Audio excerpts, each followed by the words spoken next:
touch the skies. Cheltenham Town and Forest Green, Gloucester City stands so keen. Talk of the county, loud and clear. Good morning and welcome to another episode of Talk of the County Podcast, sponsored by BAM Recruitment. They find better matches than most managers in the January transfer window. Whether it's temporary or permanent, they put the right people in the right positions. Engineering, construction and operational, no VAR needed here. Good morning, gents. Easy for you to say, Dan. How you doing, Chris? Under the weather, mate, but otherwise happy days. I think all the panel is. I think, Sean, you're under the weather as well, aren't you, mate? I'm not. I'm chipper. Yeah.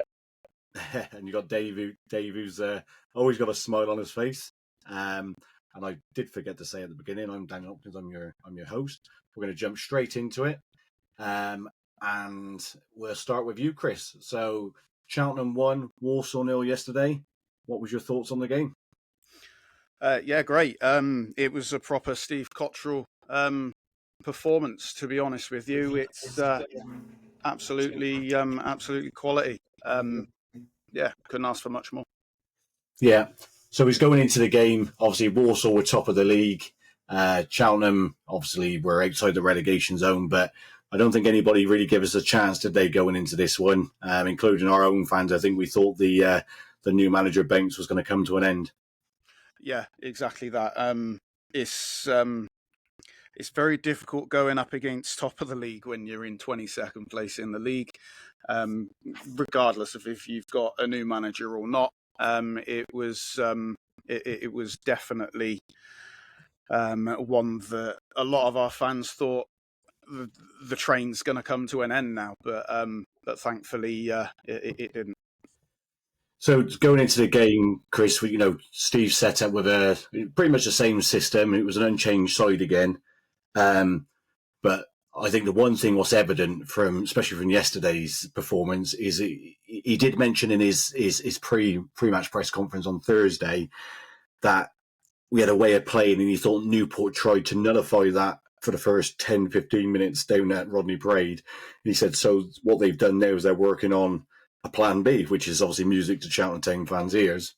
But the plan B was, and I think the plan B yesterday was, we knew how good Walsall were with the ball, but we kept the ball. Even if it was going across the back four and switching play and just keeping the ball. The plan yesterday was to literally just keep the ball and frustrate Walsall, wasn't it? Yeah, exactly that. You can't concede a goal if you've got possession of the ball, number one. And number two is the opposition are going to run a lot more if you've got the ball. Whereas it was really, really patient, a really patient performance, and one that was it was executed spot on, to be honest with you. Yeah, it was brilliant. So there was only onto the game. It was only two real chances first half. I thought the first half was really. I don't think any team would go in and go, I had the better of the first half. But there was two chances. One where, as you mentioned, even in our group chat, that Aaron Presley should have scored from about 15 yards out. The ball was put into him, and he sort of sliced across it, but it just goes over the crossbar. Yeah, that was their only real clear cut chance in the first half. They did have another one that hit the side netting, but other than that, I wasn't too concerned with. They didn't really look like scoring. Other than that chance there, that I thought he should have put it away, to be honest. Yeah, and then just before half-time, probably our best chance of the game came from about 20, 25 yards of the ball foul to set up nicely, should I say, to Arcadieu Boyd. Hits it from about 20, 25 yards and comfortable save, really, for the goalkeeper. He holds on well to it, even though it was with quite a bit of venom. Yeah, exactly that. I think we had another chance as well with Hutchinson. He just cut in on his right foot and curled it just over the corner of the left-hand corner of the goal. But yeah, again, whilst they didn't really look like scoring, neither did we. No. So obviously, we go into half-time, it's 0-0. Fairly pleased. relatively untouched by the Walsall fans, and it quieted down their following. They brought 11 and just short of 1,100 down. There was a good voice before kickoff, but the way Cheltenham's set up as well, I think it was probably in the thought of Steve Cottrell was quieten their crowd, get our chance for our crowd to get up, and like I said, 0-0 at half time.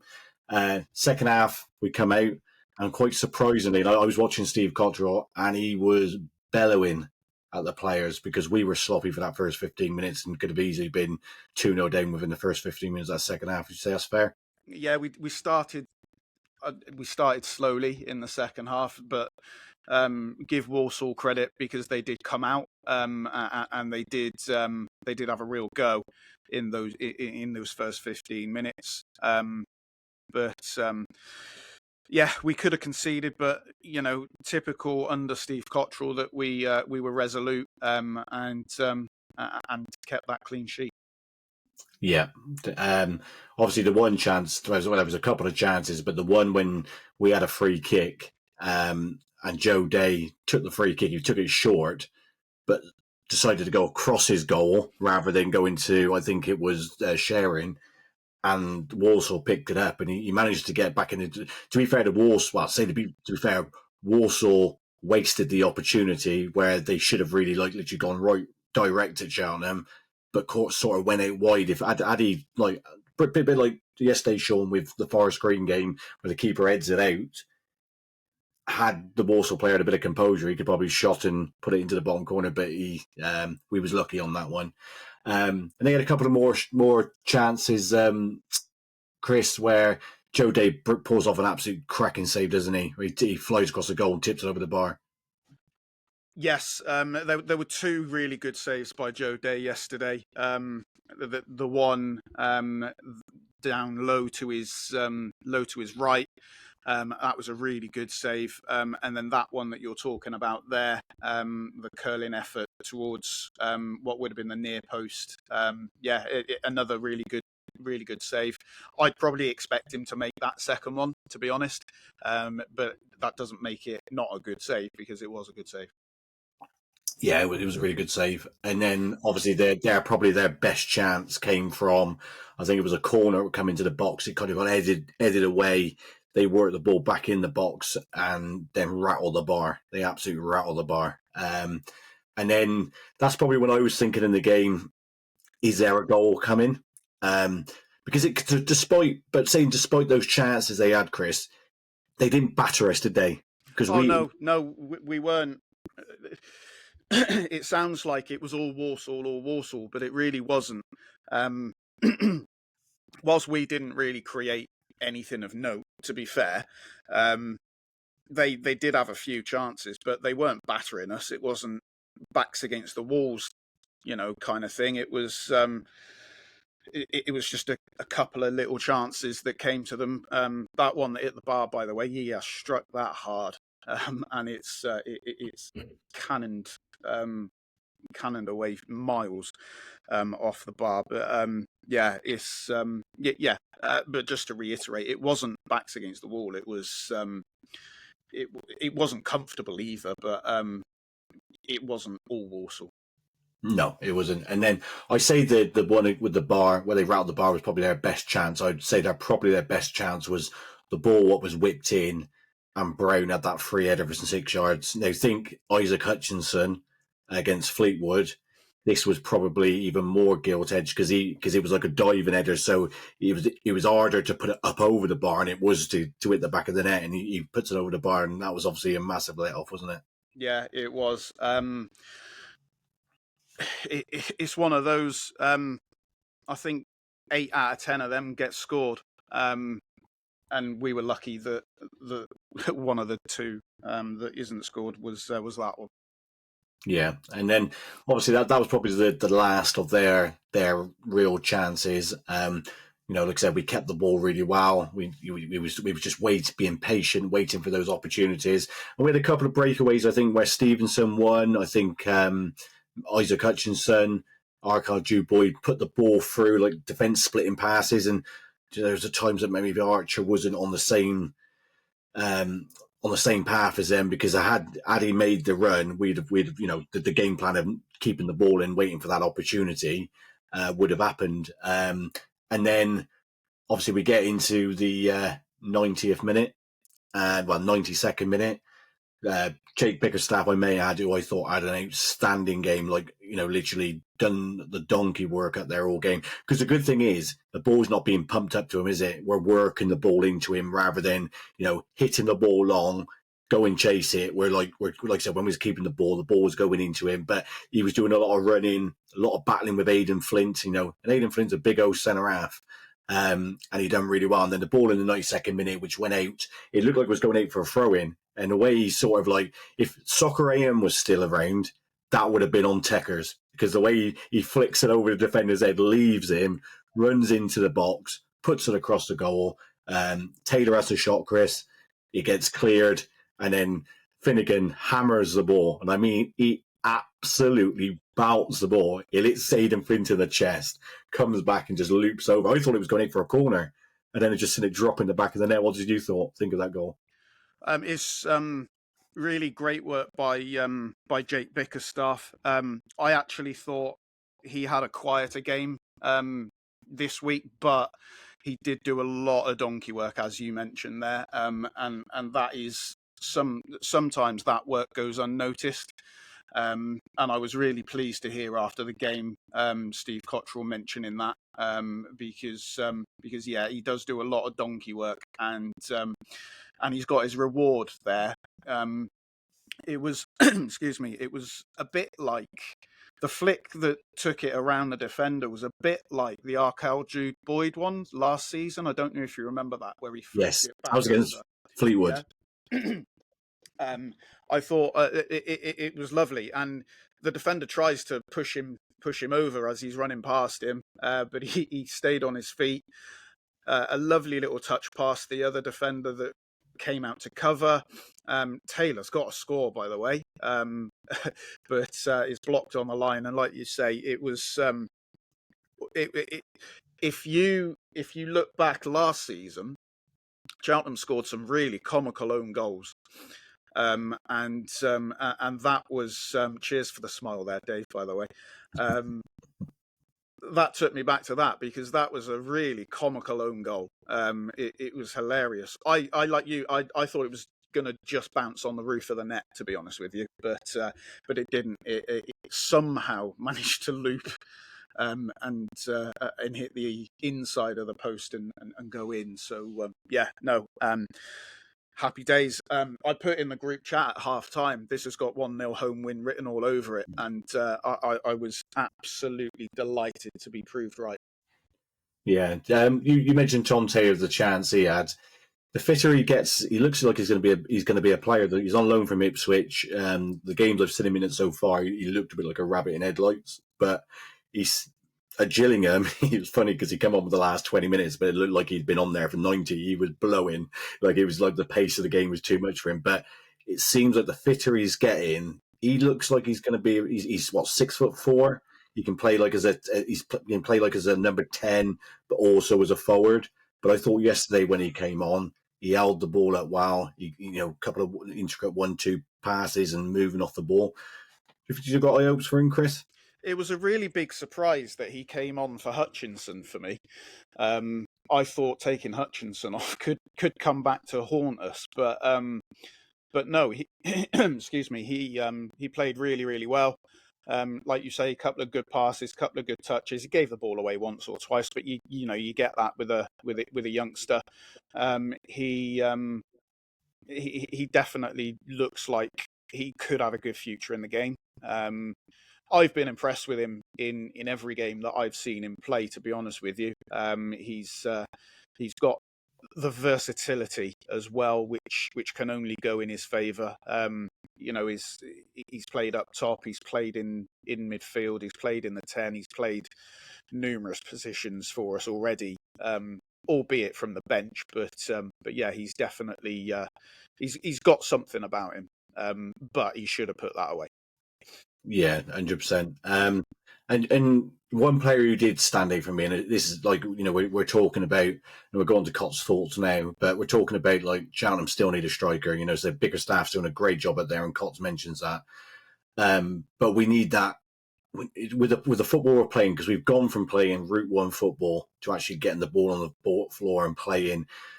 We need that striker and get in behind. And one player who stood out for me yesterday for Walsall was Canu. He was immense all game. He dropping short to collect the ball and then getting in behind. And as much as I thought that Walsall maybe paid us a bit too much respect, in terms of like letting us play the ball across the back four. There was times when we was coming out with the ball, he was on us. He was forcing the pass, and what have you. But yeah, that's the sort of player I thought Cheltenham might need, Chris, going forward. But just going on to the Steve Cottrell thoughts. So he was full of praise, as you mentioned, for Bickerstaff. He said he's an unsung hero. Said he would get better the more fit he gets. And we just said that about Tommy Taylor. Do you agree with that? Yeah, definitely. Steve mentioned that Bickerstaff's basically had a pre-season whilst playing games over the last few weeks, whilst Steve's been in. And yes, I mean, Bickerstaff, he does need to improve in certain areas. His hold-up play isn't great, and he gets brushed off the ball quite easily. Although that said, he didn't get brushed off the ball with the goal yesterday, which was a positive sign. And yeah, it does beg the question, why wasn't he fit? But there we go. Yeah, I think Steve did allude on that. He said, the fact that he's not played a lot of League football, even at Wrexham. I think he played something like 12 games for Wrexham in League Two, but he had that spell out on loan at Altrincham last year. I just think generally he's not played a lot of men's football. And like we just talked about Tommy Taylor. Tommy Taylor is saying he's got something like 64 goal contributions, like either whether that's a goal or assist for Ipswich under 21s. So he's clearly got the ability, but it's true when they say when you that step up from under 21s level to playing in the Football League is a massive difference, isn't it? And I think that's what Steve was trying to say. He said he would have taken a point before kickoff. I think most of us would have. Yep. Had we taken a point, I would have. Even in the 90th minute, I was like, it's a clean sheet. Let's get away with it. But you could tell the delight on his face. And what's nice to see, Chris, as well, is he cares, doesn't he? Oh, 100%. He also alluded to the connection, and the connection is made so much easier when you are clearly happy about being at the club. We saw, under the previous regime, you'd be lucky if you get a clap after the game. But Steve goes right up close to the fans, has a little bit of banter with them as well, which is great to see. Long may it continue. Yeah. So he said we conceded late against Gillingham. He said, but that's the proof also in football. If you work hard and stick to your game plan, that it pays off. Like I said, we conceded late at Gillingham. It could have been 3 points. But yesterday we stuck to the plan. And the game plan, like I said, was to keep the ball, not just to hoof it. Keep the ball, be patient. And 92nd minute, there's no better way of winning. But I wouldn't say we deserved to win, but I would also say that we didn't deserve to lose. But because of the game plan, because of the guys sticking to what they was asked to, the reward was there, and that was the 3 points. Oh, exactly that, mate. You've summed it up pretty well there, to be honest with you. It makes a change, but there we go. It's spot on.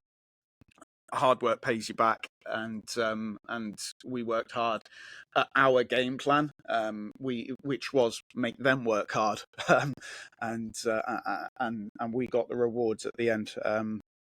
Excellent. Yeah. Mark Halliwell asked him how he's turned it around in 4 weeks, because let's not forget, 4 weeks ago we lost 7-1 at Grimsby and lost 3-0 at home to Oldham the week before that. It's 10 goals in 2 games.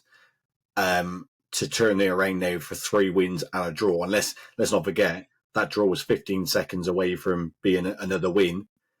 But the mind-blowing bit was 3 clean sheets. Yeah, three clean sheets out of 4 games. And if you forget the last 2 minutes, it would have been 4 clean sheets out of 4. It's 10 points from a possible 12. Within that, we've played top of the league and third in the league. The transformation is immense, and what makes me even happier is when I get a message in the group chat from Sean saying that he feels physically sick, and that makes me happier than ever. That's what prompted me to do the video, because as soon as I read it, instead of feeling sick, I thought I'm going to make him feel even more sick now. And bless him, he's been sick this morning, hasn't he, Sean? Yeah. I was watching your second half yesterday, and it just obviously looked like one of them games where Walsall were never going to score and it was just going to be a 0-0. But obviously, I think you summed it up pretty well, Dan. That bit of work by Bickerstaff was excellent to keep the ball in, and then obviously you got a little bit of luck to get the goal in. I genuinely thought that was going over as well. That's what I mean. As soon as I saw it drop in, my phone nearly went miles. That gives all me all tingles, Sean, though, when it makes you feel like that. So what was your thoughts, Dave? I know you was at the Gloucester game, but what was your thoughts? I didn't see any of it because I was pre-match volunteering duties, so I didn't see any of it, but I saw the result come in. I was surprised and I suppose bitterly disappointed, but fair play. One thing I was surprised at, because with since he's come in, what was it, 3 wins and a draw, and I saw on Twitter there was a few Cheltenham fans sort of mentioning playoffs, maybe slightly tongue in cheek, but there was quite a lot of them mentioning a gap to the playoffs and stuff. So I had a little flick and looked at the table, and obviously the teams around you at the bottom have been winning as well, because you're still only 2 points above the drop, which must be a bit disappointing after 3 wins and a draw. So yeah, just needs to keep it up, doesn't he, really? Yeah, it's funny you say that, because I was going to come on to that, and it'd be interesting to get your thoughts as well, Chris. Is that in my other WhatsApp groups, they was all going, Shrewsbury's they was winning at the time, and then they drew in the end. But obviously Newport had won against Harrogate, and Crawley battered Bristol Rovers, which is always a bit pleasing to see. Anyway, but I'm not looking below us, and the reason being is I don't think that Cheltenham, looking at what we got now and players fitting, bringing Ben Stevenson and Jacobson, who have been absolutely immense. Tompkinson. Who's Jacobson? That's my mate. Tompkinson. And then you got Sam Sharing, who was obviously coming at the end of the transfer window, Isaac Hutchinson. Those 4 players, and then we got a fit side apart from, like I said, the problem we got with the strikers. I generally think there's 2 worst teams in Cheltenham in the league, and if there was a tweet by somebody on Twitter, and they put on Twitter. Gabriel Sutton, mate.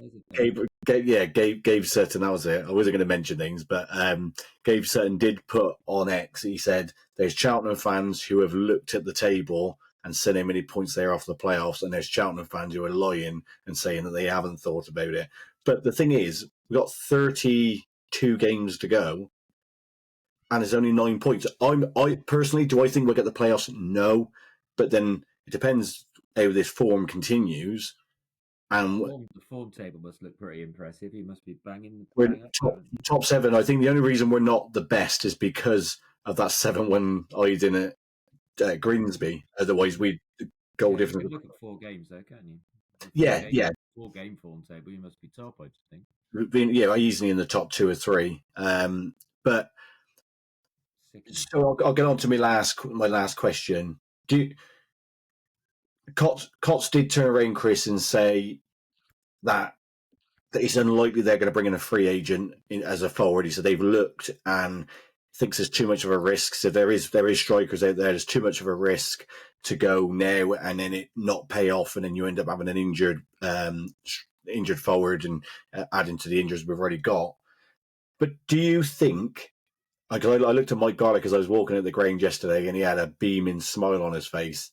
Do you think if this is the form, we're going to lose games between now and in January, but if we're say like in January we're 9 points off the playoffs, do you think he's going to give Steve Cottrell money to go and buy a striker, whether that's someone from the National League, who's scoring goals in the National League? Do you think that could maybe be an option? Because we definitely need a striker, don't we? I think he'll give him. I think we'll sign a striker anyway, regardless of our position. I also think Liango won't be at the club anymore. How it's really telling that he isn't even in the 18. So yeah, I think January will see quite a few changes at the club. I think we'll bring in a striker anyway. Just going on playoffs, etc. I don't care this season. As long as we stay in this division, that's all I care about this season, and my mind won't change. They could do a lot worse than having a punt on Ricardo Reese at Merthyr Tydfil. He's got another 2 yesterday. He scoring goals for fun last season at our level. He's now in the National League North. He's scoring. I think I don't know how many he's scored. Lots. He scored 11 goals so far in the National League North. Scored 11. He's only 24. He's a hell of a player. I'm amazed that no league club, or at least National League club, but he's got to be worth a punt. Well, one player I was gonna ask, and I don't know whether he's a striker or a number 10. I was going to ask to Sean. Matt Rush at Bournemouth. He scored 10 already this season, hasn't he? He scored quite a few goals for him. Yeah, that was obviously going to be one of my things when I come on to talk about Forest Green. He scored 9, and then obviously when the ball got to him yesterday, you just knew what was going to happen. But yeah, I think he is a striker. Yeah, I think it was a 10 or 11. Yeah, I think it was his 10th goal of the season yesterday. But yeah, I can, as you said, Chris, I think we're definitely signing a striker, but I think maybe they'll hold off and we might see that we go out and pay a fee for a striker, dependent on where we are. I think if there's no chance of being around the playoffs, I think we'll sign a striker, but it might just be somebody, right, let's get a big lump up front just to hold the ball up. And I think if there's that chance, I think Mike Garlick might go to Steve Cottrell. If you can shift a few out in January, here's a bit of money to go and buy somebody. Because what's we at the moment? one more stint. We've got a large enough squad already, so yeah, we do need to ship some players out, 100%. But yeah, we will sign a striker regardless. I was surprised yesterday. I looked up because obviously where I sit, the players sit up the back by the box in the corner, and since obviously the two players I've not seen at any game is Harry Powell and Liango, and you mentioned about Liango potentially. Well, will probably be moved on because if you're struggling for a striker and he's not even getting in the 18, it tells you everything you need to know. But Harry Powell has always been there, even when he was injured. That surprised me a little bit, but I'm not going to name the player I was talking to yesterday. I had a chat with a player yesterday, and it wasn't. I didn't say, "Oh, what's up with Harry Powell?" Blah blah. He was basically just talking about the squad and players getting back and getting match fitness. And he went, obviously, Harry's out of favour. So I think he dropped something there that Harry's out of favour. It's not about fitness. I think Steve Cottrell potentially told him that you're not going to be in my plans going forward. Yeah, and personally, much as I like Harry, I think Steve's probably right. In the midfield that we've got right now, as it stands, is a really, really good midfield. I've said it a few times now. I think with Harry's injury, I think he's lost a yard of pace. His passing has been really poor when he's played. Unfortunately, I really do like Harry as a person and a player, but unfortunately, at this moment in time, I'm firmly in the Steve Cottrell camp with that decision. Yeah. Massive 3 points. We know that. Bradford next in the FA Cup. Free it. It is a free it, I isn't don't it? care about the FA Cup this year. I do. I had this conversation with my partner last night, and she was going, "I don't care about the cups." I went, "I always care about the FA Cup because there's always that chance, that magic of getting, a big side I'm away." not bothered. I'd rather we just focus on the league. Anything in the FA Cup is a bonus to me. I'm not bothered about the game. Yeah, hopefully Bradford have that approach because they are joint top in League One and they rest a few players and then they get caught ball and get found out. But yeah, we'll see. Right, thanks for that, Chris. On to double game a week, Gloucester City. We always get hammered by Dave about these pods going on for 5 hours, but we spend 3 hours talking about Gloucester City because they always play Tuesday, Saturdays. So let's start with Gloucester's game against Berkhamsted. I actually watched it, Dave, when the link finally stayed on and didn't keep dropping out. Yeah, they had trouble with the microphone as well, didn't they? So yeah, the microphone thing. The mic thing wasn't a problem because I was actually doing the Robin's Report podcast, so I had it on mute anyway. But so 3-3. What a game! Talk about the game. Really comfortable, 2-0 up, and have a man sent off. I don't like talking about referees like Sean, but he was crap. He said, player got kicked, turned around, just started shoving the guy threw himself to the floor. Ed Williams got sent off, and it just totally changed the game. And we scored when we scored again. Actually, it was 1-0, wasn't it? Because we scored 2 after he was sent off, but just put us on the back foot. We took a striker off, and I think it cost us the game, but disappointing, especially with it being overturned, obviously, as soon as anybody with half a brain had watched it. So you don't get the 2 points back, unfortunately, but at least he didn't get banned. But yeah, got caught with a sucker punch already in the 90 odd minutes. 3-3, not going to win them all, didn't lose, unbeaten run goes on. But yeah, disappointing, dropped 2 points, really. Yeah. You took the lead through Ellis Watts. Good finish again. About 12 yards out. Hammers it hard and low, and Gloucester got 1-0. Yeah. Good goal. I think a bit of a ricochet around the box, came off the back of the sops, I think, and then fell to Ellis, and he made no mistake. Good finish. And then you go 2-0 up. Baidu, is it Baidu or Badu? King Baidu, yeah. King Baidu. Seen a lot of him, obviously, because got to watch all the highlights to get a thing of what's going on in the games. But he seems a good player, Dave. Pace to burn. Played very well yesterday as well. Yeah, and I would imagine with players like Pinchard, Hanks in your side who are good technical players and get the ball down, having somebody like that to feed through it'd be brilliant. Yeah, he's quick. He's got quick feet. He's he's a real asset. I like him out and wide on the left personally.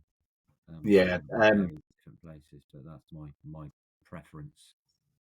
Yeah, because he had his goal disallowed, didn't he? Which looking back on the highlights, it looked like it was onside to me. Yeah, I've not seen it, to be honest. Yeah, it was the ball put through from Hanks.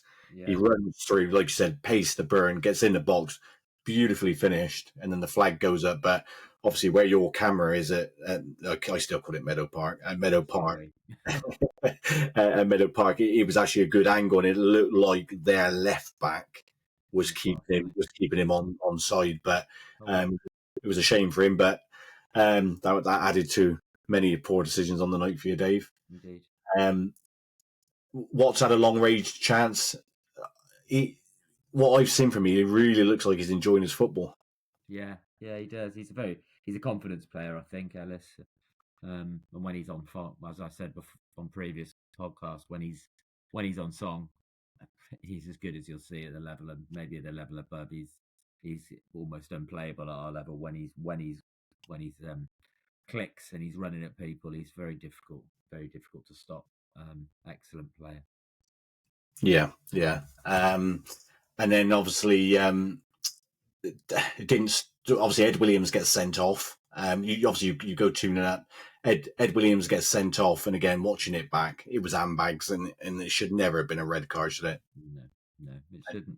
everybody in the ground knew it shouldn't. The only person who thought it was a red card was the guy who was on the floor rolling around, trying to get the red card, and he succeeded. But yeah, it's overturned, obviously. But yeah, it's disappointing. These refs fall for histrionics like that, but it goes over the course of a season. To use a cliche, it does even itself up, doesn't it? I mean, we had a player sent off against us, which I didn't think was a sending off a couple of weeks back. So I'm not going to get too stressed about it. It's one of those things. Yeah, I think, like you said, the main thing was it was overturned. But again, we'll get on to daft swords in a minute, which is frustrating. Didn't stop City though. You went and went at the other end. Obviously, Pinchard again. It great finish. I got to the byline on the right hand side and then just worked his way right the way around and slotted it in. Yeah, he's playing very well this season. I can see why he attracted the interest of the local higher place clubs in the pyramid. I mean, I hope we hang on to him, but yeah, he's consistent now. He's added that to his game. It's like every week he seems to play well. And yeah, we'd be sad to lose him. Hopefully, we won't. Yeah, can you see, Dave? Do you anticipate there may be interest in him again? Don't know. I mean, he's young. He's playing well, and he's ambitious. Obviously, he showed that by being willing to go to the other end of the Golden Valley for trials. So he's not going to turn down the chance of full-time football if that comes along. And there's no way we'd stand in his way if it did. So whatever, we'll see what happens. But we might have a ready-made replacement on the grounds that yesterday his younger brother Zach made his debut off the bench. So who knows? We might have two of them soon. Yeah, right. Yeah, exactly. I've got that down here, Dave, about his brother. They get a goal back. Poor goal to concede. Corner comes in, and Mitchell stood on his own in an easy tap in. It seemed a bit like poor goal defensively. Again, I was down the other end, so I didn't get a great view of it. Just saw the celebrations and make it difficult for ourselves. But then there was the goal. I mean, we've had a few contenders for goal of the season, but I can't see anything beating Dylan Jones's. It was quite incredible goal he scored. Yeah, they straight from kickoff from their goal. Literally, the ball was played forward to him, and he got the ball, and nobody else touched it until it was in the back of the net. After he zigzagged back and forth and looked like he'd finished and started again, and yeah, it was a fantastic goal. But he's been very good since he signed for us start of the season. But that was his first goal for us, and he's another very good player. When you've got fullbacks who can score goals like that, you've always got half a chance. I was going to say that for a fullback to be able to dribble through and twist and turn like he did and fire low. I said to the guys on the Robins report because we hadn't started recording by then, and I went, because obviously they didn't see it. I said, think about Ryan Giggs' goal for Man United against Arsenal back in the '98 FA Cup semi-final. He said he just twists and he turns, and I said, but these players are a bit more close to him. But it was an amazing goal, wasn't it? It was a cracker. Yeah, and then obviously you just spoke about the Dylan Jones goal. They could have levelled with a 1-on-1. Was easier to score, but he put it wide. That was a bad miss, wasn't it? It was, yeah. It was head in hands when he was about to pull the trigger. I thought that was it, but he didn't convert it. But and then obviously it looked like he was holding out Dave. But then Alamo in the last couple of minutes, they were bombing everything forward. We're a man down. It's always going to be difficult. But previous weeks, a couple of times we've held out, but yeah, it wasn't to be on Tuesday, and they got their equaliser right at the end. And then obviously the equaliser again. I think it was your Achilles heel all night. It was not stopping the cross, and it looked marginally offside. Obviously, your players are calling for it, but the keeper's got to do better, hasn't he? Yeah, you'd say so.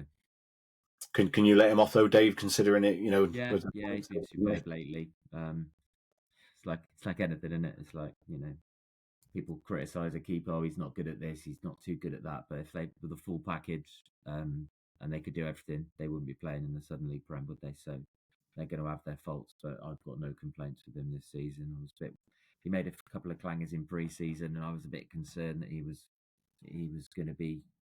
I think you need a really top quality keeper to get promoted, and I was worried if he was that. But all my worries have evaporated in the first 13 games because he's been superb, and he's won us far more points than he's lost us. So I'm more than happy with him. Yeah. And that's the thing. If it's, a striker can miss 2 or 3 chances and you can still win the game, a keeper make a mistake, it can cost you, can it? Onto Dash's thoughts. He was disappointed with the outcome, but pleased with the resilience the team shown. Do you think that's a fair comment from Daff? Yeah. He gives credit where credit's due.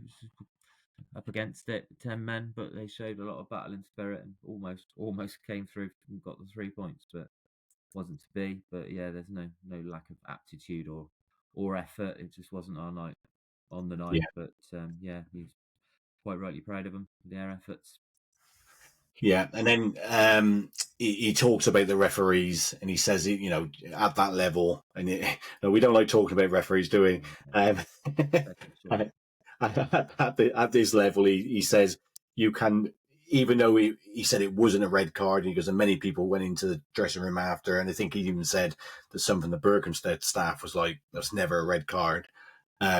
It obviously gets overturned, but he just says you cannot give these referees a chance to make a decision. You've got to appreciate the refs aren't going to be the best refs in the world, because if they, like goalkeepers, if they were the fantastic referees, they wouldn't be reffing at the level they are. They'd have made their way up the pyramid. So if you ask the question, they're going to give you an answer, and it might not be the one you like. So yeah, you're better off keeping your hands to yourself. But it's easier said than done, I suppose, sometimes when somebody's just leathered you. But yeah, I'm sure. Again, maybe Ed shouldn't have raised his hands, but I'd forgive him pretty much anything. The way he's been playing this for us this season, he's been absolutely superb. So I'm just glad we're not going to be missing him for 3 games. Yeah. And then obviously he said one thing he was disappointed with, and we've touched on it, Dave, about in around the box. He said just felt like Gloucester wasn't aggressive enough in their defending, and that's probably how all 3 goals came from, not being aggressive. It's very mix and match lately. We've Ledbetter's out, who I know Chris isn't a huge fan of, but he's steady. Ben Morgan's out. Ben Richards Everton's been in and out of the side, injured, comes back out. So yeah, it's been a bit of a shift in mix and match defence recently. Mitch has come in to a new face to get to gel with the other ones. It's I can't help feeling if we got everybody fit and we had our first choice regular back 4-5 out there, there's a few of these goals we just wouldn't have conceded, but injuries happen throughout a season, don't they? So hopefully we've got a full 7 days off now, so hopefully we'll get them and Aaron Wilding back for next Saturday. Yeah, how important were those 7 days to be off, Dave? Because you've had a tough run of games lately, haven't you? Yeah, Monday. You can't underestimate how important they are when players are also working a full-time 9-to-5 job, which most of them are. It takes a lot out of their bodies playing on a Tuesday, Saturday, and working as well. It'll do them the power of good to have a bit of a R&R and get themselves fresh and fit for next Saturday away at Uxbridge. Yes. So obviously another disappointing thing from the night was, Wharton scored a last minute winner. Yeah, in the 91st minute, we were top of the league, winning 3-2. Waltham and Farnham drawing 1-1. And then, 2 goals, worst possible 2 goals that could have happened. We got pegged back and only got a point, and Waltham and Hersham did what they do so regularly and got a late goal to take the full 3 points to put them 4 points ahead at the top. So I'll weigh in here because I actually watched a bit of I watched the end of the Farnham Walton game, right, and Mainly because Gloucester didn't have any sound on their feed. Yeah. So I had both games going at the same time because I needed something in my ears. It was Farnham can consider themselves extremely unfortunate. They had a goal disallowed. Yeah, I've seen the highlights. I didn't It really was see a lot. definitely nothing wrong with that goal. The goalie just went down clutching his chest as if he'd received studs in the chest, didn't he? Yeah, And yeah. from the angle I saw it from behind the player, I couldn't really see if there was contact. But no, it was. If I were to say soft, I would be massively underdoing it, because it wasn't a foul in any walk of life. It was a terrible decision by the ref, and then literally not even 2 minutes later, Walton go and score. So yeah, Farnham can consider themselves very unfortunate. That leaves Farnham 17 points off. They're still third favourites. People are still talking about them as they'll come back. But 17 points is a lot of points to leave themselves off the top, albeit with 2 games in hand. But even if they win them both, which they have been dropping points, that still leaves them 11 points off Walton. Dave, you know now that their manager is going to listen to this and he's going to do a Kevin Keegan 1996 and go, I'll love it if we beat them. Yeah, I mean, don't get me wrong, I wanted Farnham to win that game, but it's wait, we've got Walton Hersham in December away. That's a big game. If we can peg them back and get closer to them there, then really we just got to be within 2 points of them for the last game of the season, because we've got them at home on the last game of the season. So that could, if we're close enough, that could end up being a winner takes all 90 minutes. Yeah. But like, just touching on that, Dave, 10 points from 4 games, you can't grumble, can you? No, you can't. No, we're in great form. Daffs is averaging 2.4 points a game since he joined us. I mean, that's just you're not going to beat that, are you? You're not going to beat that. That puts us points per game for City managers, but he's streaks ahead of anybody else. I know it's only over a short period, but if he can keep like that, then he's doing a very good job. That's it. Everybody's still got to play each other, and results are going to happen. Wharton, Poole, Uxbridge, they'll all have results like you did Tuesday night against the teams you expect them to beat, and they probably won't. Undoubtedly. And then so that was Tuesday night's game. In the week, Marcus Day signs on a dual registration from Wealdstone. Yeah. I tried to know a lot about him. I had a conversation before the game yesterday with Daffs about him, who he said he was described as a striker when he joined, but Daff said he wouldn't really call him a striker. He'd say he's more of a attacking midfield player, stroke wing back. He played sort of wide left yesterday and played very, very well. Looks like an excellent player. Scored the winner. So, yeah, he'll do for us. Yeah. So moving on to yesterday's game, 1-0 City. What was your thoughts on the game? Did the game go, Dave? FA Trophy. So I didn't arrive with quite the butterflies I do for league games. I wanted to win, but as I've stated before, league is much like Chris said about the FA Cup for Cheltenham. The league is just 100% priority for me. As much as I'd like a FA Trophy run to Wembley as well, I wouldn't want it to impinge on our league campaign. So I wasn't too stressed about the game, but we played really well. Pretty comfortable, to be honest. Should have been more than 1-0, but when the goal came, never really felt like anything other than going in the hat for tomorrow, to be honest. Yeah, we've changed a few, rested Ellis Watts, rested Pinchard, still no Morgan. So we gave a few the day off, although a couple of them came on from the bench, and started a few players who hadn't been getting that many minutes, but still looked a much better side. Their keeper played excellently. Rio Ferdinand's son, was in goal for them yesterday, and he was excellent. Only 19-year-old lad, but he made some great saves and was the difference really between a very comfortable looking victory and the 1-0 that it was. Yeah. We just talked about Marcus Day. You can't ask for more for a debut goal. No, seems like Dabbs is very. It's not just what they are on the pitch. he's got to know people and know that they buy into his ethos and his non-negotiables, and he obviously feels that about him, and he ran his socks off yesterday. Didn't stop for 5 minutes and showed some really nice touches on the ball and took his goal really well. So yeah, trusting Daff really. Yeah, and I think obviously it's been quite a quiet game in terms of a 1-0, Dave, but I think the one proud moment for the day would be for the Pinchard families. You said his 16-year-old brother played. How did he got do? on? Great little player, tiny little. He looks so young, but makes you feel really old, doesn't it, when you see players this age coming on the pitch? But yeah, he's very tidy little player. He's played for us in friendlies and stuff before. But yeah, he made his full debut yesterday and didn't look out of place. Was he on the pitch the same time as his brother? Yeah. Yeah, I'd said would have been a proud moment.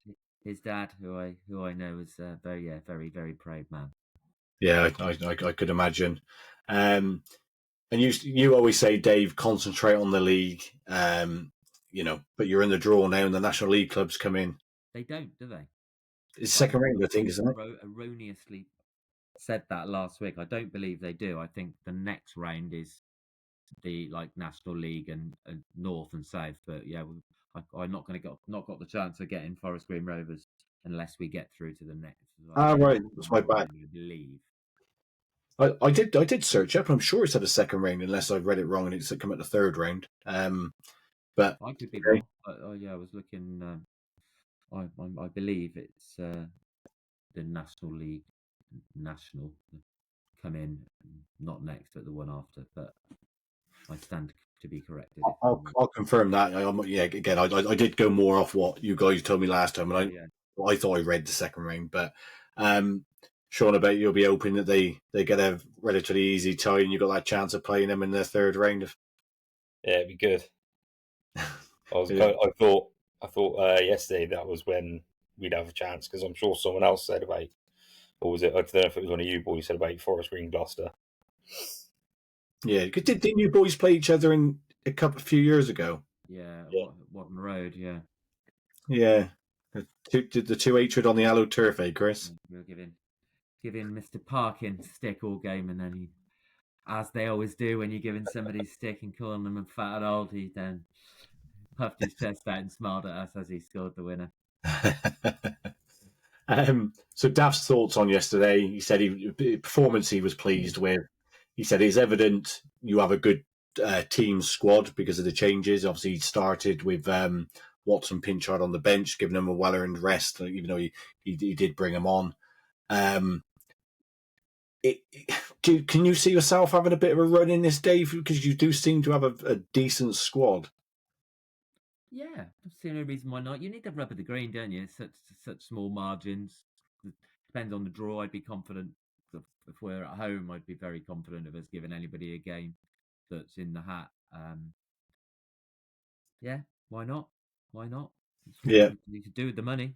Like $3,000 yesterday. I think 2.5 the round before. So the next round's about 4. So yeah, it all starts adding up, and if we could bank sort of 20 or 30 grand, it'd be very very useful for the club. So yeah, let's fingers crossed we can have a decent run, because God knows it's been long enough since we have.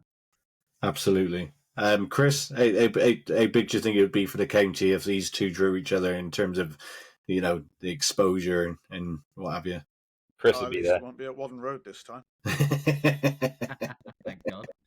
That's all I've got to say about the matter, really. Having those two playing at our ground is bad at the best of times, but when we're not even involved, is even worse. Yeah, I was liking it, Sean, when Gloucester was playing at Wadden Road. It was like a Disney film where it's always dark and grey, and then at the end, when it turns into the Prince, the sun comes in. That's when they vacated, and the sun's been out ever since. You turned the pumps on as soon as we walked out the door. Get rid of the rainwater that you'd left on the pitch for us. Was it about $60,000 a year you was playing, Dave? Wasn't it? Something like that, I believe. There's a lot of money. Yeah. Cool, right? Yeah. So, like I said, and Daft mentions on that, and he just says, like, his last comment. He just said, you always go into a game wanting to win, but it was a more reflection on the squad, and he just goes on about the squad, about how well they played. But all in all, you're in the next round, Dave, and that's all you can ask for. Indeed. Brilliant. Thanks, Dave. So that's Gloucester City. Before I go on to Forest Green, I've just got to play a couple of three voice notes. I've got to play 2 from Cheltenham. My phone decided. Johnson. Say again. Is it your friend who does one each week? Yeah, I've got Pete Matthews. And I've got one from. Dave, don't ever say that Pete Johnson has sent in a voice note again. I absolutely crap myself then. Having said that, I would be interested to hear it. It could be quite amusing, isn't it? My phone decided to do an update as I was doing the Cheltenham bit, and I was like, I've asked the guys to send it in, so I will play it. So I've got 2 from Cheltenham. We have had one in for Forest Green as well, Martin Williams. So before we go on there, so I'll just quickly play them. To the end of an extraordinary afternoon, Walton Road, the bandwagon continues to go. 10 points out of 12, 3 clean sheets, and in fact, just a 94th minute goal away from 4 clean sheets. A team that had led in 24 goals in the 10 games before he joined. Steve Cottrell and the coaching team have done incredible things with the defence. The defence is now solid, it's resilient. Shering and Wilson look like they've played together for ages. Joe Day, to his best, he made one very good save from Clark today. Cheltenham, in truth, read their luck. Walsall probably should have scored because he missed a good chance. So too did Clark. They also hit the bar. But Cheltenham kept at it. Bickerstaff managed to create a winner. The truth is the lone striker rarely looks a goal threat, but works unbelievably hard, both on and off the ball. This time, he broke down the right, beat 2 players. Taylor very nearly scored. Walsall pressed the self-destruct button. Someone kicked the ball against Aidan Flint, and the ball was in the back of the net. Did Cheltenham deserve it over 90 minutes? Probably not quite. It would have been very harsh on them if they'd lost it. But goodness me, this Steve Cottrell bandwagon, whatever he's drinking, I'll have some of it. Thanks, Pete. Like I said, it's always good to get your thoughts, and he talks he talks a lot of sense, doesn't he, Chris? And and says the game how he sees it. 100%, and he is absolutely spot on in his summary there. It's chalk and cheese from a month ago. Yeah. And then this was Mark Mayhem's thoughts on just not so much the game, but more about the Steve Cottrell revolution. What a difference Steve Cottrell has made to CTFC. He's taken this team of disorganised, underachieving players and made them into a complete unit. We are now organised. Don't give up shots on goals. Look a threat going forward.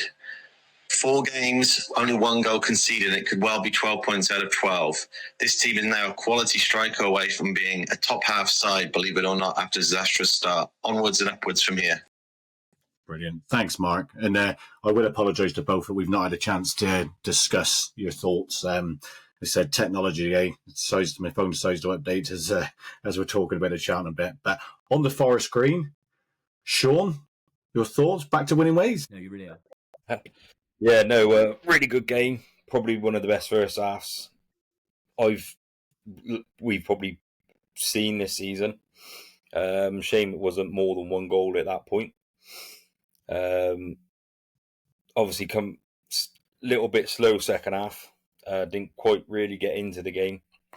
Obviously, the mistake caused their goal, which was disappointing. But I think similar to what one of you boys said earlier, Luke saved us quite a bit this season, so he's you can pass on that. And then penalty, which obviously at the time I called for it, couldn't really see, but then when I watched highlights last night, it was a handball. So I think we got the result we deserved in the end. Yeah, and before we move on to talking a bit more in depth of the game, we've had a voice note in from Martin Williams, who's a Forest Green fan, and this is what Martin had to say. Morning, gents. Just a quick note on yesterday's game. Forest Green against Boreham Wood. Great victory for Forest Green, considering out of the top 7, that's the first team we've actually beaten. We haven't played Southend yet, but all the others we've either drawn or lost against. So it was a fantastic result. Totally deserved. I thought they had a goal which came from our mistake, but I thought we were superb yesterday. Really, really attacking, really dynamic, really great. And a special shout out to Harvey Bunker, who I thought had a great game. He took his penalty well. So thank you. Yeah, thanks, Martin. Thanks for your thoughts there. Sean, do you agree? Yeah, obviously Harvey Bunker's come in, scored 3 and 3. He was one of these that he didn't get much of a look in at the start of the season, but he obviously kept doing whatever he was doing in training, kept his head.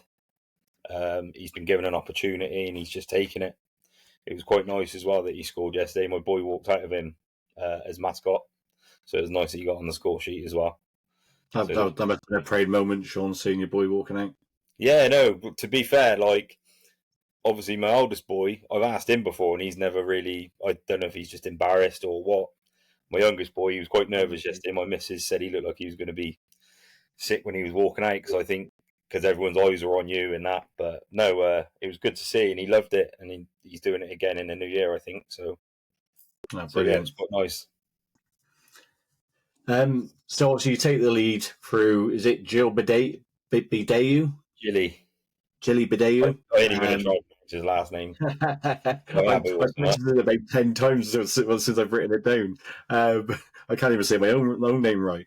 Bayabu, I think it is.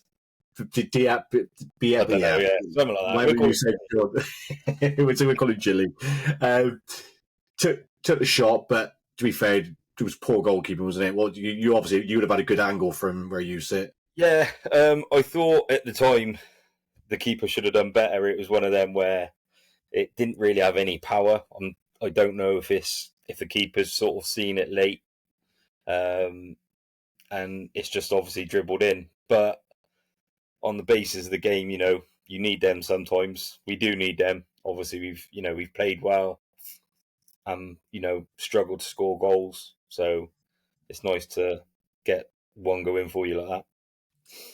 Is it true though? Again, this is more of a question open to the floor here. That you always get like teams who overplay it around the box, and you looked at Man United yesterday against Brighton. Casemiro's shot, your goal yesterday. It's true. If you buy the ticket and you have a shot, you don't know what comes of it. So should players be looking more and going, if you're in a shooting opportunity, to just have that chance, take that chance? It's funny you say that because actually a few lads in the group chat were saying that yesterday. We're always trying to score like the perfect goal. We sort of seem to at times overpass it. And I think I spoke to Robbie at half time and I actually said to him, I thought Moore should have taken a shot on a couple of occasions in the first half. He sort of ran onto the ball. And it was just perfect. You were sort of like just thinking, hit it. And then he just tries to play it. Now, don't get me wrong, he's a cracking player and he had a good game.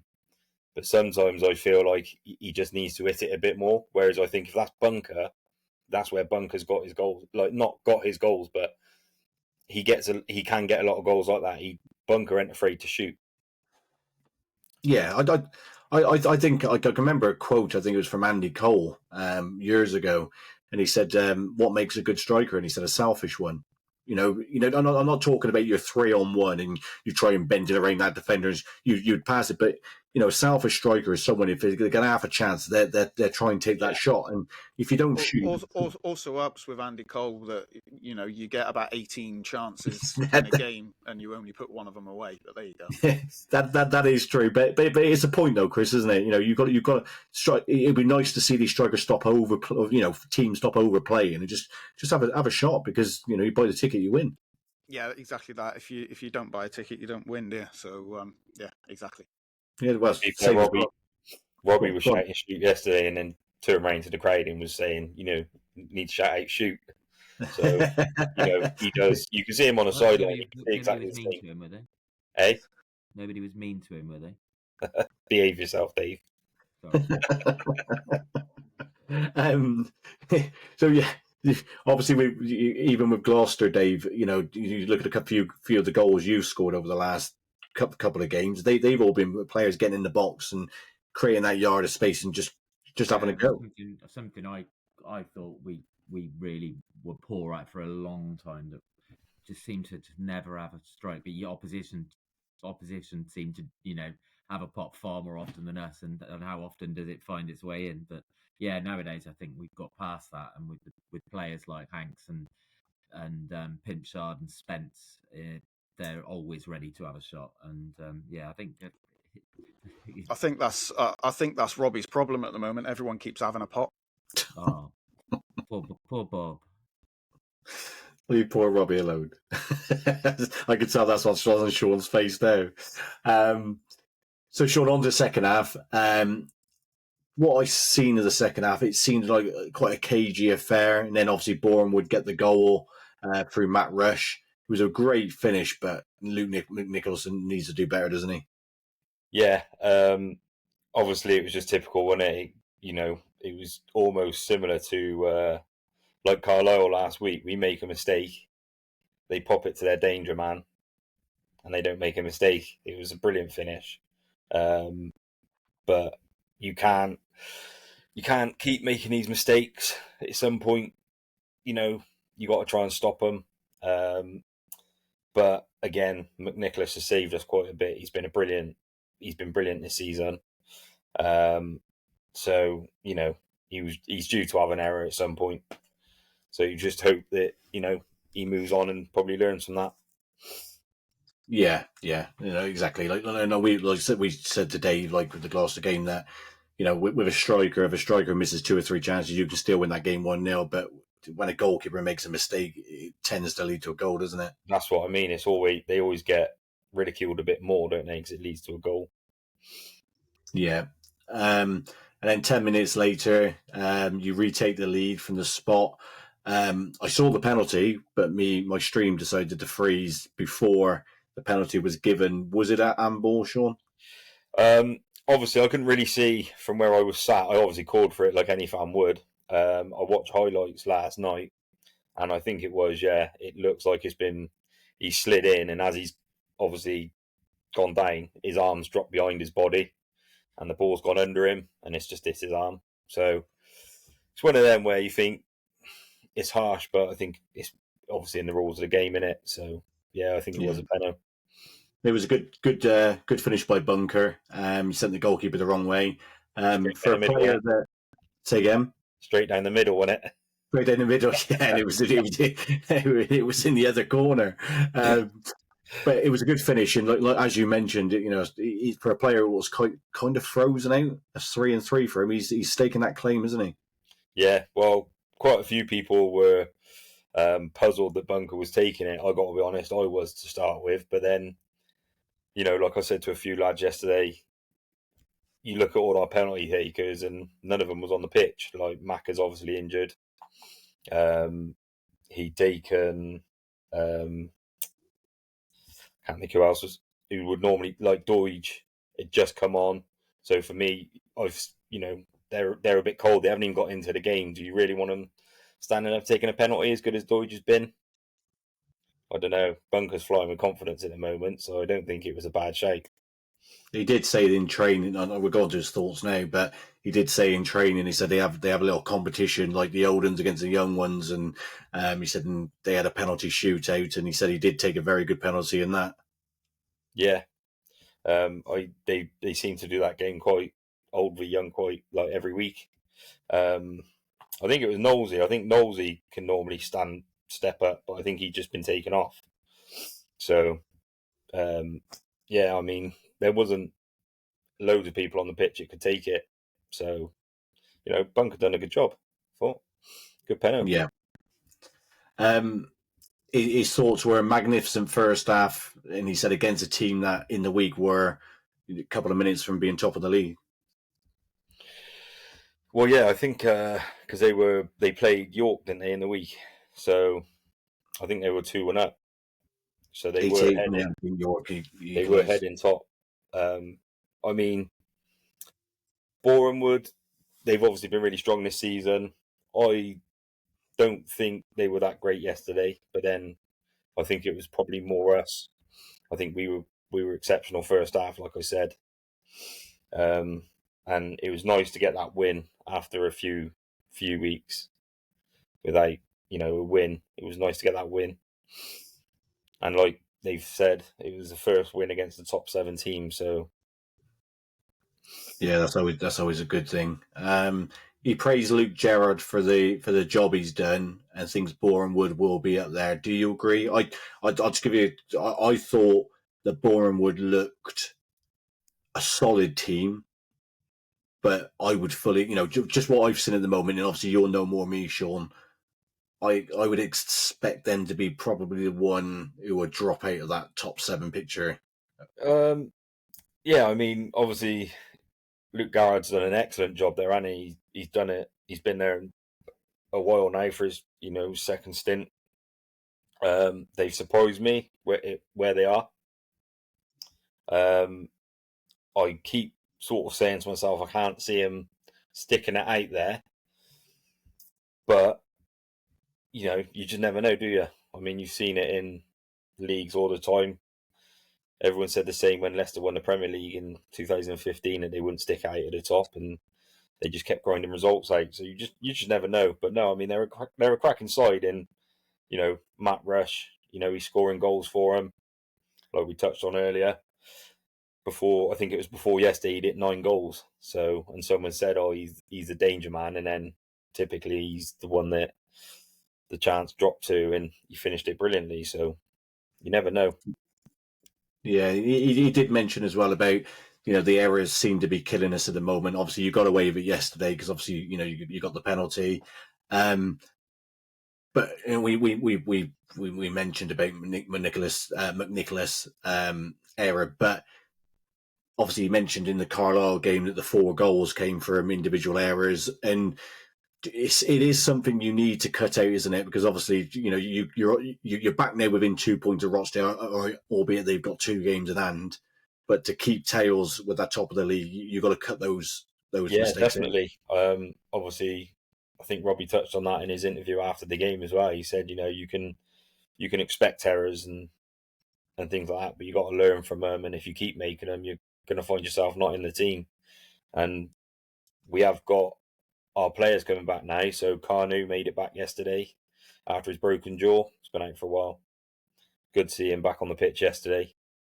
And obviously Maka, and we got the new signing Sean coming in for the next game. So players are going to have to start, pulling their socks up and cutting some of these errors out now. Yeah, because he did make a point of saying the goals we Forest Green score, because we have to work for them, because teams don't have to work for their goals against us. Yeah, we do. Yeah. I think everyone can see that. We know we play well, and we got I mean, I can't even remember, but one of the Carlisle fans said that one of our goals come from their mistake. But I mean, I don't really remember any goals being given to us through a mistake, so maybe I'm blind.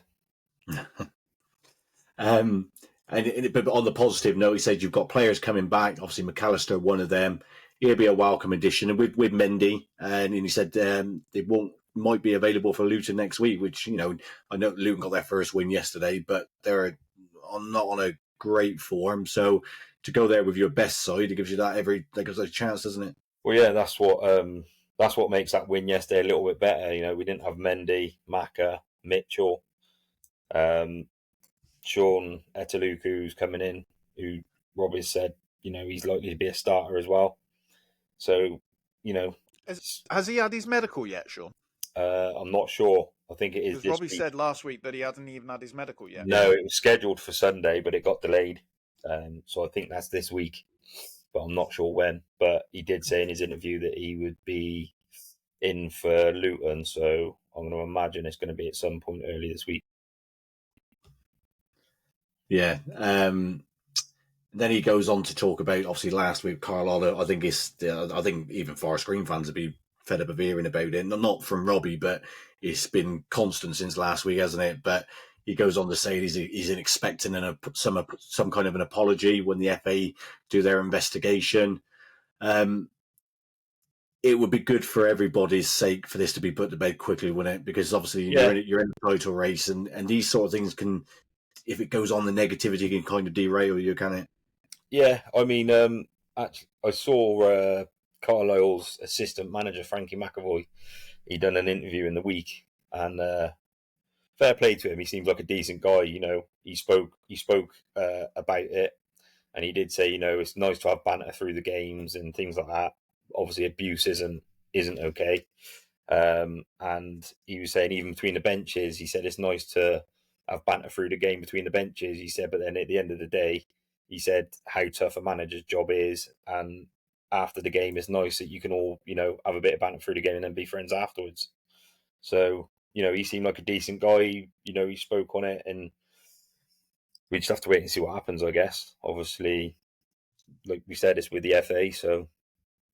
To be fair to Carlisle, and we're giving the credit where it's due, they put a statement out, and it wasn't like I didn't get from the statement. And Chris, I don't know if you read it. I know you like to pull statements apart and talk about the negative side of it, like you did with the Cheltenham ones. But I had a quick gloss over, and it did seem like they were saying, you know, we're going to do a full investigation. We're going to look into it. You know, abuse is not acceptable. And, you know, we basically would take action based on findings, kind of thing, which is always good to, you know, because obviously, you know, Rob was obviously passionate about this, and he's come out and he said what, you know, on many media outlets, you know, his thoughts on it. So to kind of for Carlisle to be saying, you know, we're going to work with the FA and do our investigation, that's quite pleasing to hear, I suppose. Yeah, I didn't read it. I didn't even look for it because I don't really care because it's Forest Green. But yeah, no, it is good to see that it's being taken seriously because the abuse that I've heard Robbie receive, whilst I quite enjoy it, it's got no place in football. Yeah. But he did seem more upbeat yesterday after the game, Sean. But the main thing he did mention about all this thing, what's going on, is about mental health. He did mention about the good thing Forest Green are doing for, you know, the doctor's prescription and football and what have you. So, you know, we do need to remember that, you know, these people are human beings. They are managing in a tough environment. We do seem to have, I wouldn't say it's a generational thing because it's always been a part of football, that people seem to, when they get beyond those barriers and in a stand on a Saturday or a Tuesday, whatever day it may be, that they can give all kinds of abuse, but, you know, some of it, you know, it's vile. You know, got to be careful. You know, it doesn't affect people mentally. Well, yeah, obviously Robbie said, and he's on his own. He's not got his family down here. He's you know, he's just in an apartment on his own, so he probably, you know, you can go home and dwell on it quite easily, can't you? So I think, yeah, like I said, we've all said it, you know, banter is good and a bit of a laugh, and we all have a bit of banter as well. But when you start getting abuse and things like that, it's going to take its toll on you eventually. And Robbie, you know, he wears his heart on his sleeve, and I think he does, you know, he reads a lot. I think he reads a lot on social media and things like that. So I think there is a lot that gets to him. But, you know, he's a great guy. Like I chat to him personally, like you boys know, and he is a great guy. Yeah, I concur with that. He does come across a decent guy, and, you know, as Chris rightly said last week, he was one of the players I liked when he was in the Premier League. He's full throttle, you know, and the time he's given to come onto the pod, and you see what he gives to the fans. So this is why I think there's some managers out there, if they got abuse, and I don't want to sound like an hypocrite, I probably wouldn't be talking about it as much as I'm talking about. But Robbie is a decent guy, and he gives a lot of time back to fans. You know, and people just got to remember not to overstep the mark. But sure, me and you had a chat in our WhatsApp group, just something I wanted to touch on. And this is obviously not a dig at Robbie. This is just more of a general question. Like, Robbie comes out after and he says about like the stats things, and he's right. The stats doesn't lie. It tells you whether a team have played okay or played well and been in the game, and as the Carlisle game.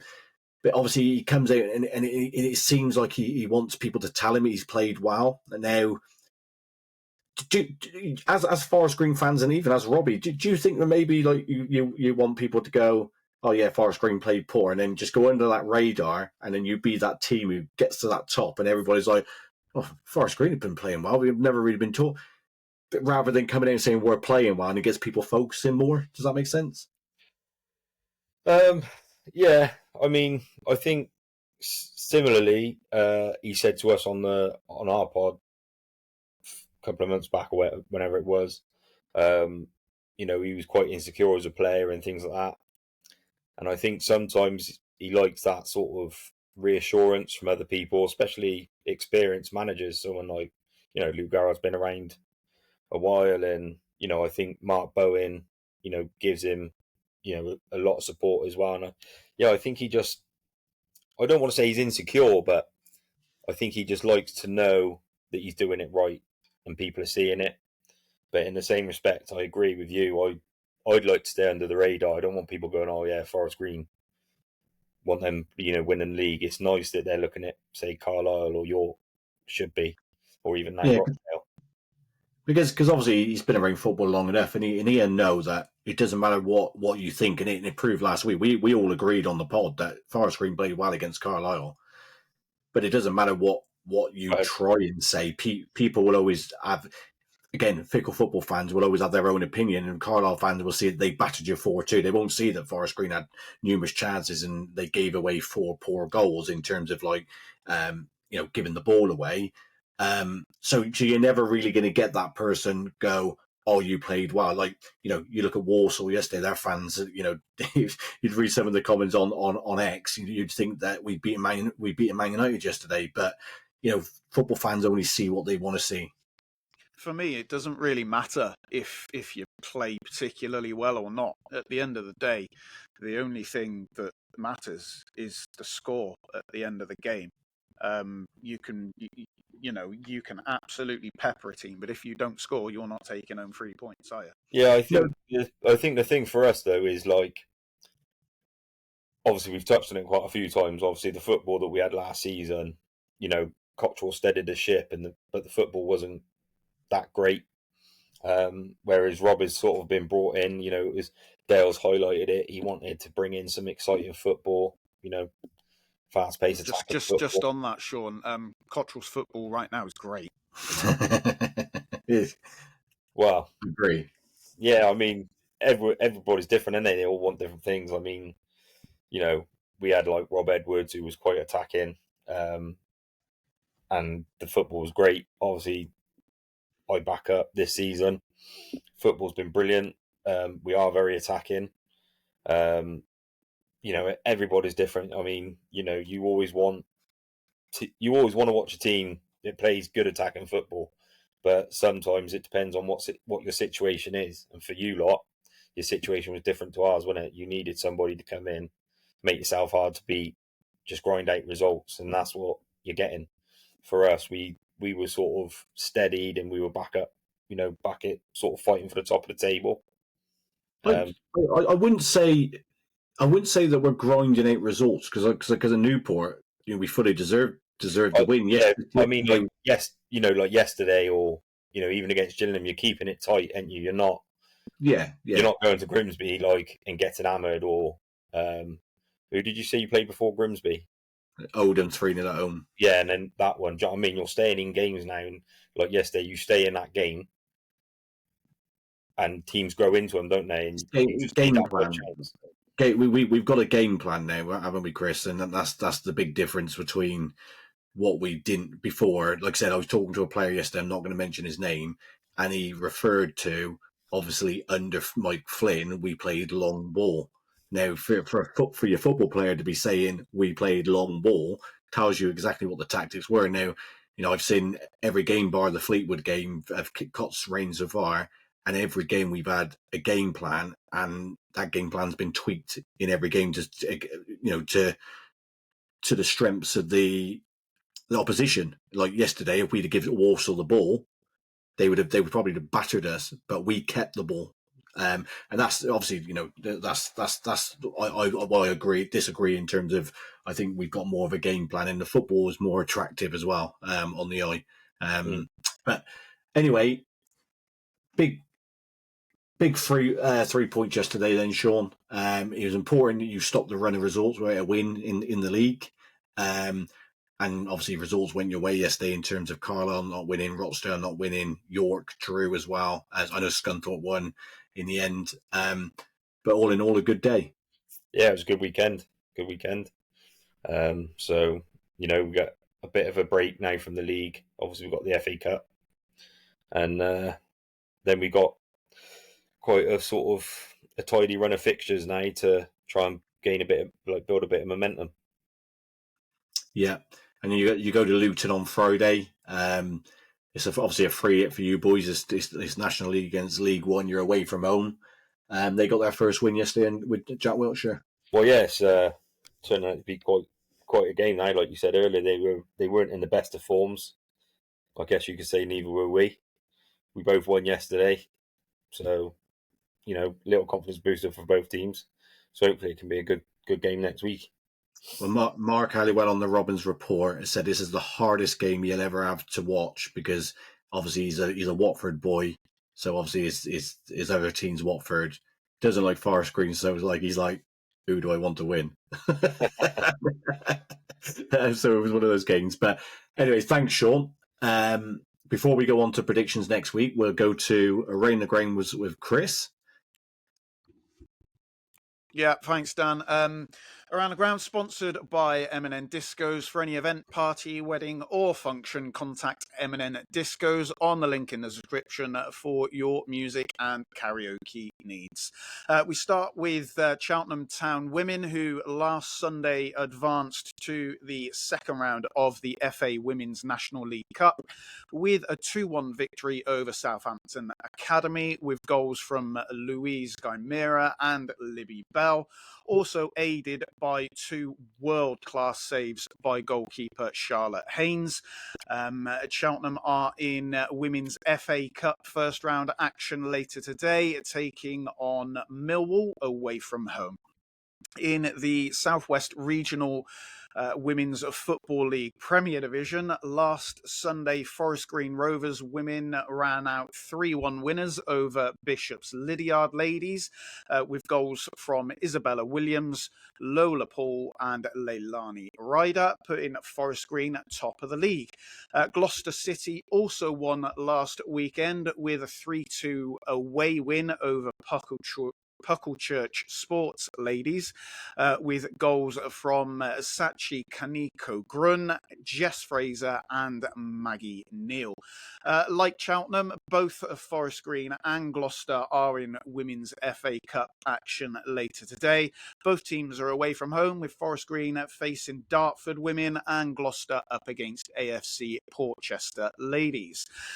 Bishop's Cleeve were in Isuzu FA Trophy first round action against Farnham, which finished 2-2 after 90 minutes, and it was Farnham that were victorious, winning 3-2 on penalties. The Miters are back in league in the Southern League Division 1 action on Tuesday away at Winchester City. Hartbury were in league action away at Willand Rovers, where it finished 3-2 to the hosts. This defeat means Hartbury stay 8th, and Cleeve being in cup action sees them drop to 4th, but now have 2 games in hand on the top 2 teams and 3 in hand of 3rd, and they're only 3 points off top spot. Hartbury are also away on Tuesday, where they visit Westbury United. No midweek games in the Hellenic League Premier Division this week, but yesterday there was a county derby at the Causeway Ground, where Cinderford hosted Fairford, which saw Daniel Grieve open the scoring for Fairford after 15 minutes, with Ryan Hillier levelling 10 minutes later. Luke Hitchman scored a late 85th minute winner for the away side. Elsewhere in the league, Cirencester beat Thornbury 3-0 at home. Long Levens beat Worcester Raiders 3-1 at home. High-flying Slimbridge lost ground with a 3-2 defeat away at Corsham. And lowly Lydney got a credible 1-1 draw away at Highworth Town. That's the roundup from around the grounds. Back to you, Dan. Thanks, Chris. Brilliant as ever. So let's go over to Sean. Scores on the doors for our prediction league. How did we do this week, Sean?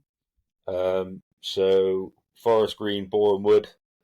I got a point. None of you boys did because you all went for a Boreham Wood win or a draw. Gloucester v Berkhamsted. None of us got anything because we all went for a Gloucester win. Gloucester v Havant and Waterlooville. Me, Chris, and Dan all got a point, and Dave somehow managed to get a 1-0 prediction correct. And then Cheltenham, again, none of us got anything. We all sort of predicted a Walsall win or draw. So as the table stands, I'm on 16, Dan's on 15, Chris is on 14, Dave, welcome to double figures, you're on 10. Whee! Coming for you, boys. Coming for you. Get in there, Dave. Oh, brilliant. Thanks, Sean. Let's go on to next week's games then. We'll start off with Cheltenham are at home to Bradford in the FA Cup. Head-to-head, there's been 17 meetings with 5 wins for Cheltenham, Bradford 7 and 5 draws.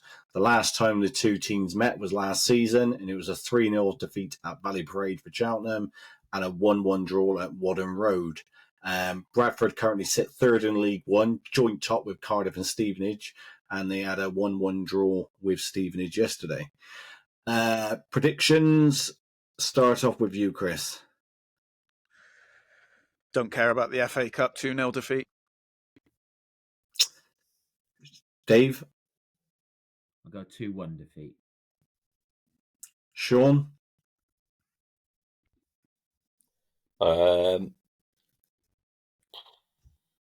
I'm going to go 1-0 Bradford.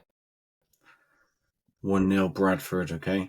I'm going to go, I'm trying to stop my heart for ruling my head here.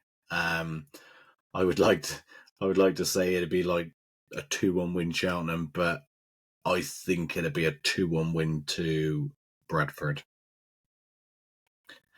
So on to Forest Green's game at Luton. Head-to-head, there's been 12 games.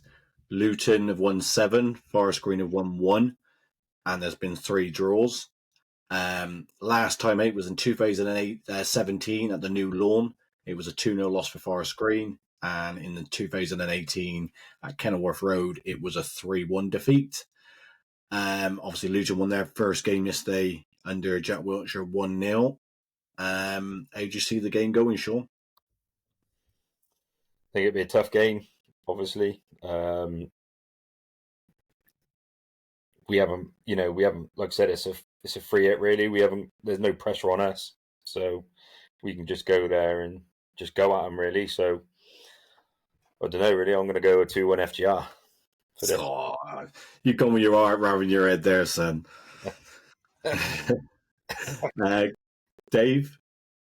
I'll go 2-1 Luton. Chris? I think Luton are 90 minutes away from a 5-0 win. So I'm going to go... I'm going to go 3-1. Defeat, obviously. Forest Green. I'm going to go a 2-0 win for Luton. I think at Kenilworth Road, I think, we know Forest Green buckled under the pressure of a big crowd at Carlisle, so we're all going with our heads, Sean, not our heart. Boys, honestly, when we get that 5-0 win, you lot, you're going to be grovelling. We'll have to wait till pre-season when you play Slimbridge in. Hey, Slimbridge are third in the league. Oh, yeah, well, there you go, Chris. There you go, mate. And on to Gloucester City. Dave, you've only got one game this week. Thank God for that. Means I'm busy trying to fill up a coach. You're away to Uxbridge. Head-to-head, records I found was 0. I think we have played in what? Corn 2. Ian De Maria, who I was talking to yesterday, he said we played them once in the FA Trophy whilst we were ground sharing at the new lawn. Oh, right, okay. Apparently so. Do you know what the score was of that, Dave? Apparently we won 1-0, I think. So there you go. Then you're head-to-head 1. For Gloucester City, 1 win, no defeats and no draws. Oh, no, okay, Ian, if you made that up. They're 4th in the league, though, only 1 defeat. So that when I looked at the table, that surprised me a little bit. Yeah. How did you see the game going, Dave? Tough game. Confident. I'm going to go with a 2-1 City win. Sean? Is this FA Cup, Dave? No. The league. Not in the FA Cup. We Don't both believe in the FA To be fair, I was going to go 2-1 as well to Gloucester. Chris? I keep predicting that Gloucester are going to lose, and they keep winning. So I'm going to say that they're going to win 2-1. And we'll lose. I think this will be a tough one away from home. I would like to say, well, I wouldn't like to say, but I was kind of just edging on a 2-1 win to Gloucester, but I think because you're having a week's rest, but I'm going to go 1-1. That's a good place to leave it, lads. Is a little bit shorter, and then a lot shorter than last week's, that's for sure. Thanks for joining us, Sean. Cheers, boys. Thanks for joining us, Chris. Cheers, lads. And thanks for joining us, Dave. Pleasure as always. Follow us on X, Facebook, Instagram, and YouTube. And on a weekend where Rovers back to winning ways after telling the Wood to bore off, saddle up, the Robins are on their way back. And haven't you heard, the City are into the next round of the trophy. See you next time.